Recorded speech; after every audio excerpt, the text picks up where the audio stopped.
महाभारत में अर्जुन, कर्ण और भीष्म ये ऐसे नाम हैं जो इतिहास के पन्नों में हमेशा गरजते रहते हैं। लेकिन कुरुक्षेत्र के युद्ध को हारने से बचाने वाला एक नाम मौजूद है और वो नाम है घटोत्कच।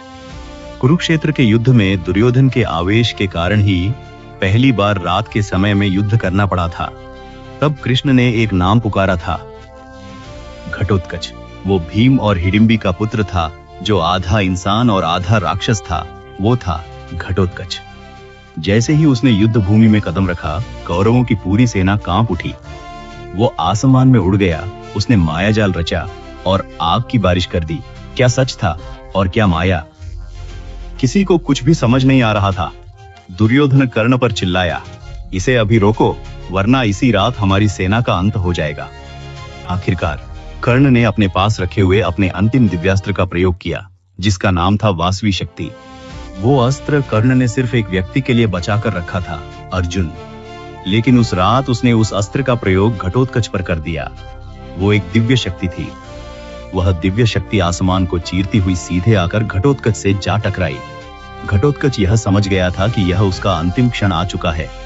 उसने अपने शरीर को पहाड़ जैसा विशाल बना लिया और जब वह जमीन पर गिरा तो हजारों कौरव सैनिक उसके नीचे आकर कुचल दिए गए।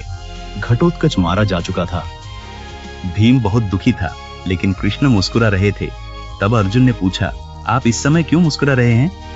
तब कृष्ण ने कहा, आज घटोत्कच ने तुम्हारे प्राणों की रक्षा की है।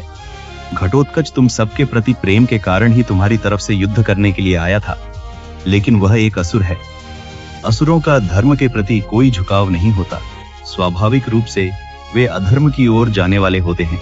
ऐसी संभावना थी कि वह कभी भी अधर्म के पक्ष में खड़ा हो सकता था। तब मुझे ही किसी न किसी दिन उसका वध करना पड़ता, लेकिन काल स्वयं आज ही उस परिस्थिति को सामने ले आया है। इसीलिए मैंने इस परिस्थिति का लाभ उठाकर कर्ण से तुम्हारे लिए बचाकर रखे गए उस दिव्यास्त्र का प्रयोग घटोत्कच के ऊपर करवा दिया है।